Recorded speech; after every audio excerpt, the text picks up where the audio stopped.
Yeah.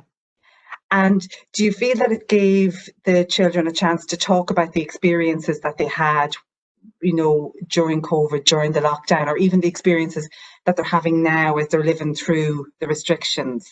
Yeah, I suppose what I found was I think they're more resilient than we probably thought they would be, because very few of their examples have been about lockdown, to be honest. Okay.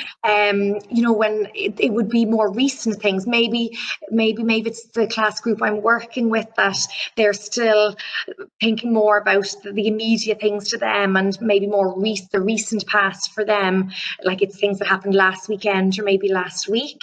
And maybe at a different class level, there might have been more feedback about the lockdown situation.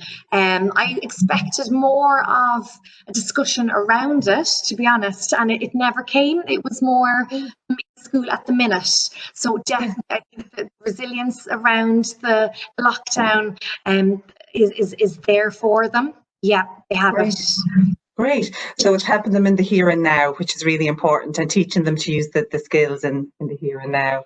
Yeah, what I found was it's definitely helping them with conflict resolution, or just more the social skills that they need here in junior infants.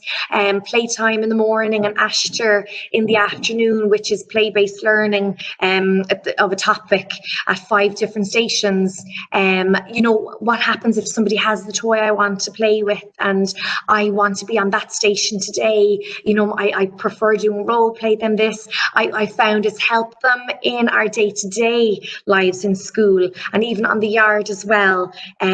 We sort of have a catchphrase now after doing module 2 about communication. Use your words. If you want to ask for help, you need to use your words, and they're getting really good at vocalizing, I suppose, what the issue or what the problem is. They're really good at identifying who they can ask for help.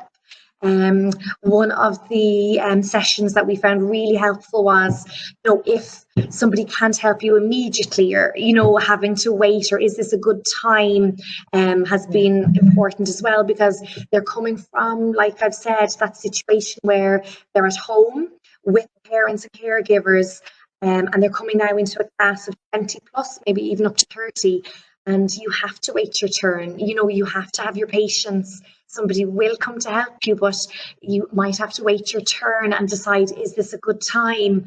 So that has definitely been helpful. Great, that's very interesting. So reassuring them that help will come, even if it isn't immediate. Yeah, and that you will come back. Yeah, they were part of that session was to ask about, when might that have happened, and the examples of if mom is on the phone or if dad is on a meeting. They have their own personal experiences to draw from. If mom is changing the baby's nappy, or if dad is cooking dinner, he can't come right now, but I know help is coming, which is fantastic for them, because again, just to build that resilience, sometimes having to wait, they can figure things out themselves as well. We found that in the class, that at the start of the year, they're coming in and, putting on their own coat, might immediately ask for help. Whereas we've seen over the last few weeks that they're getting more independent, maybe having to stop and wait for the help to come, even if it's only a matter of a minute or so. They begin to try to do it themselves, and it's building their independence, which is